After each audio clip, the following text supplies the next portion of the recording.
que nous retrouvons notre compagnon d'hier, Emmanuel Crépy.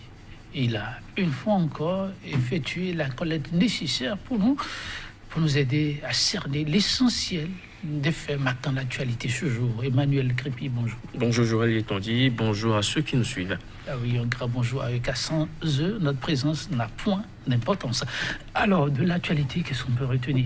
Alors, dans les colonnes des tabloïds qui nous sont parvenus ce jeudi, la sortie annoncée du chef de l'État sur la chaîne nationale et toutes les supputations et analyses que cela suscite. Il y a également cette libre tribune signée par cette personnalité, pas les moindres, de la République pour attirer l'attention du chef de l'État sur ce qui peut être encore préservé dans ce contexte d'impasse électorale. Et également au menu, cette polémique autour de l'interpellation de l'épouse de Léa Soglo, l'ancien maire de la ville de Cotonou, lui-même en exil. Oui, des sujets qui, depuis quelques heures, focalisent l'attention, peut-on dire. Alors, Emmanuel, nous allons démarrer avec l'Afrique en marche. Crise préélectorale, talon face aux Béninois ce jour. Après des centaines de millions de francs CFA déjà dépensés, va-t-il reculer pour sauver son pays, s'interroge le journal. Impasse électorale, Célestine Zanou indique la voie à suivre. Le Bénin est en crise, ne pas le reconnaître, c'est manquer d'être sincère, a-t-elle affirmé. La dépêche placarde en manchette. La police et l'armée face aux manifestations de rue. La rupture sous le signe de la peur, s'interroge le journal. Et puis libre tribune, préservons l'essentiel. Ils interpellent Patrice Talon, président de la République. Peut-on lire avec la photo de cette personnalité à la une du quotidien. Et puis Bénin, arrêté puis relâché, Thérèse Waoua raconte tout et le reste à lire dans les colonnes de la dépêche. Matin libre, affaire interpellation de la femme de Léa Soglo, la police a fait économie de vérité. Échec de consensus dans la crise préélectorale, Talon veut situer les responsabilités. Élections législatives inclusives, ces personnalités parlent au chef de l'État, préservons l'essentiel. Quotidien Nokwe.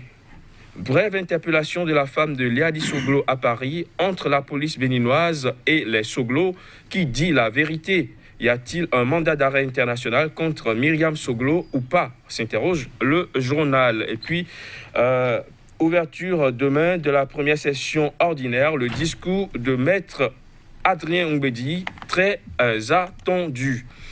Nous terminons avec nouvelle économie qui nous permet de lire en manchette en cours de la dette publique au 31 décembre 2018, le Bénin plus endetté que développé. Voilà, Joël Yetondi, ce que nous pouvons lire dans les colonnes de quelques tabloïds qui nous sont parvenus ce jeudi 11 avril 2019. Merci à vous, Emmanuel Crépy. Nous allons démarrer avec la dépêche qui rapporte un sujet que bon nombre de quotidiens ont rapporté, appel persistant pour une élection inclusive, bien qu'on soit à quelques heures de la campagne électorale, des voix continuent de s'élever, pensant que quelque chose est encore possible. À la dépêche de placarder à sa une ce message fort: préserver l'essentiel, préserver l'essentiel.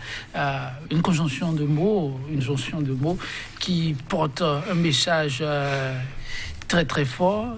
Et là, ceci s'adresse, souligne la dépêche, essentiellement au chef de l'État. Bien sûr, Joël Yetondi, il s'agit d'une tribune signée par 7 personnalités, et pas les moindres, de la République, dont des voix portent au sein de la population, au sein de l'opinion publique. Il s'agit de Sylvain Adekpedjou Akindes, Joël Aïvor et Kia Madougou, le père Efoué Julien Penoukoun, Omar Aruna, Victor Topanou et Simon Narcisse Tometi. En faisant le point, nous avons 4 universitaires, un diplomate et un prêtre de l'Église catholique. Alors, qui, à travers cette libre tribune, ont cherché à attirer l'attention du chef de l'État sur la réalité de la crise que traverse le pays, la crise pré-électorale et les menaces qui planent sur le Bénin si le 28 avril prochain,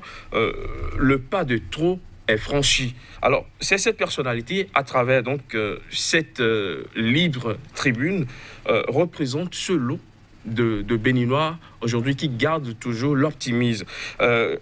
L'optimisme, qui sont toujours optimistes et pensent que quelque chose peut être encore fait pour changer de cap, pour sauver ce qui reste de la démocratie, ce qui reste de l'état de droit, ce qui reste de la paix qui constitue ce que les Béninois ont le mieux cultivé depuis l'avènement de la démocratie depuis les années 1990. Oui, les regards sont donc tournés vers le chef de l'État.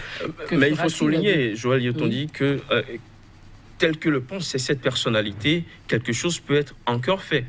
Quelque chose peut encore faire pour changer le cap aujourd'hui, mais tout dépend du chef de l'État, le président Patrice Talon, à qui la Constitution donne le pouvoir de sauver cette démocratie ou de faire tomber ce pays dans le nid de l'imposture ou de forfaiture. En tout cas, le chef de l'État l'a dit plus d'une fois, lorsque ça ne va pas, il faut pouvoir se donner la main et sauver les meublières. Il a demandé aux parlementaires de le faire, ça n'a pas prospéré.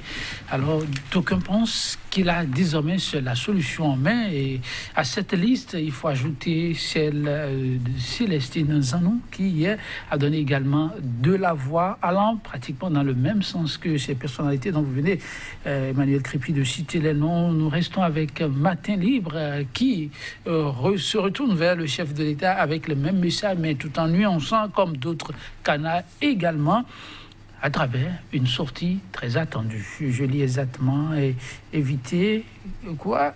Sortie du consensus dans la crise préélectorale, difficile à lire. En tout cas, Matin Libre rapporte que Talon veut situer les responsabilités. Bien entendu. Et ça va être beaucoup de la journée. Joël Yetondi, cette sortie très attendue du chef de l'État ce soir sur la chaîne nationale. Et de quoi parlera le chef de l'État? C'est la question centrale que se pose bon nombre de Béninois. Fera-t-il un bilan de ces 3 années passées à la tête de ce pays, ou abordera-t-il de façon sincère enfin cette crise préélectorale que traverse le pays?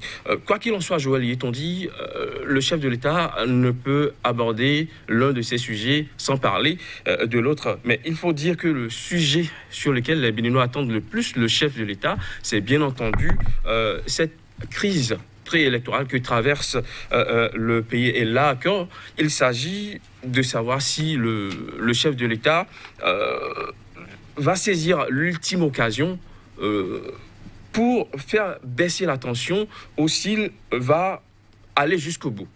Alors, en tout cas, quand on observe les démarches qui ont été celles du chef de l'État depuis le début de cette crise, tout porte à croire, ou bien on n'est pas forcément optimiste en ce qui concerne le retour du chef de l'État en arrière pour arranger les choses.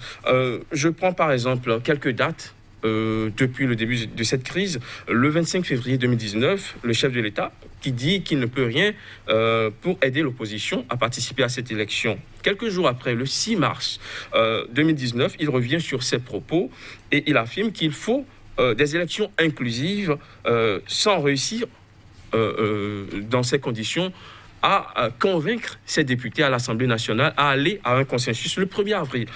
Il rassemble les présidents des institutions pour confirmer la tenue des élections, cette fois-ci sans les candidats de l'opposition. Et le 3 avril, tout ceci a été validé en Conseil des ministres. Le 4 avril, la Sénat a lancé la confection du bulletin unique avec les 2 blocs du camp présidentiel. Quand on suit ce fil conducteur, on n'a pas l'impression que quelque chose pourra changer ce soir dans cette intervention du chef de l'État. Parce que dans cet élan, tout porte à croire que le chef de l'État ne reculera point. Mieux, lorsqu'on considère le format choisi par le chef de l'État pour s'adresser aux Béninois, là, il s'agit d'une émission télévisée, questions des journalistes, réponses du chef de l'État. Il ne s'agit pas d'un discours du chef de l'État à la nation, alors on n'a pas l'impression que le chef de l'État va faire une déclaration qui changera le cap, mais qu'il essaiera de justifier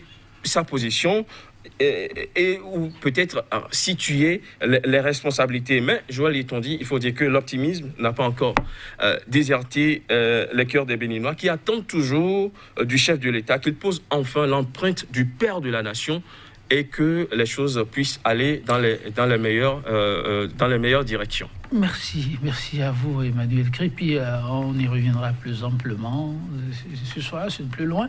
Ça fera objet certainement d'une émission juste après cette sortie. Mesdames, Messieurs, on s'arrête là, quitte à se retrouver demain pour découvrir d'autres faits à la une des journaux. Au revoir.